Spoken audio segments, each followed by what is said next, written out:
পুলিশের উর্দি চুরি, সেই উর্দি পরে অশান্তি পাকানোর অভিযোগে প্রগতি ময়দান থানার সিভিক ভলান্টিয়ার নীরজ সিংকে গ্রেফতার করল কসবা থানার পুলিশ।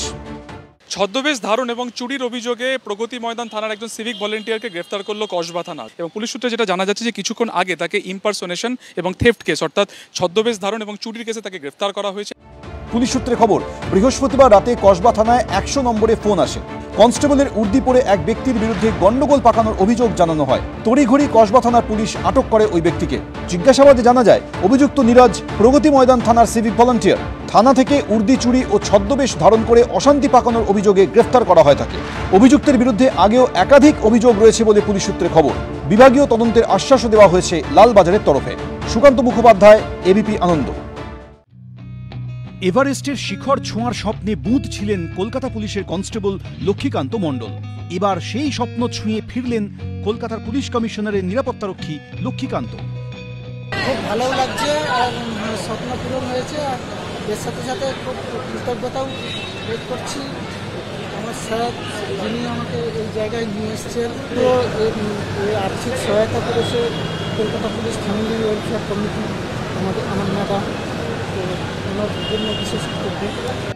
শুক্রবার তাঁকে সংবর্ধনা জানাতে বিমানবন্দরে পরিবার, বন্ধুবান্ধবদের পাশাপাশি উপস্থিত ছিলেন খোদ কলকাতা পুলিশের কমিশনার মনোজ ভার্মাও। আমরা দার্জিলিংয়ে আমরা যখন আমার পোস্টিং ছিল অ্যাজ আইজি দার্জিলিং, তো আমরা ওখানে অপারেশন করছিলাম। তখন পিস এস্টাবলিশ হলো। তারপর আমরা HMI যেহেতু দার্জিলিংয়ে ছিল, অ্যান্ড আমাদের অনেকটাই ধারণা ছিল দ্যাট যদি আমরা HMIতে কোর্স করতে পারি তাহলে আমাদের অপারেশনে অনেক সুবিধা হবে। ও এনরোল হয়েছে, বেসিক কোর্স করেছে ওখান থেকে, ভালো করেছে।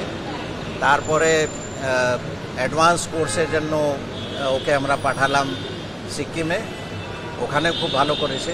তারপর লাস্ট ইয়ার ওই অ্যাডভান্স কোর্সেই ও 6500+ একটা পিক সাবমিট করেছিল। ওখান থেকে লাস্ট ইয়ার লাদাখে গিয়েছিল, ওখানে 7000 মিটার করেছে।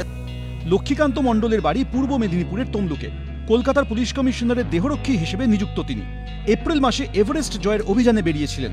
তার অভিযানের সমস্ত খরচ বহন করে কলকাতা পুলিশ পরিবার কল্যাণ কেন্দ্র। 19শে মে সকাল 8:15 নাগাদ এভারেস্টের শৃঙ্গ জয় করেন তিনি। সোশ্যাল মিডিয়ায় লক্ষ্মীকান্ত মণ্ডলকে অভিনন্দন জানান মুখ্যমন্ত্রী মমতা বন্দ্যোপাধ্যায়।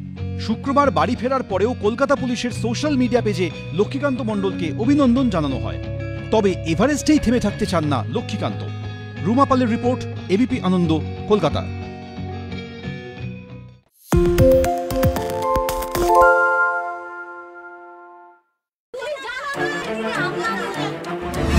বাংলা চেঁচামেচি চায় না, বাংলা খবর চায়।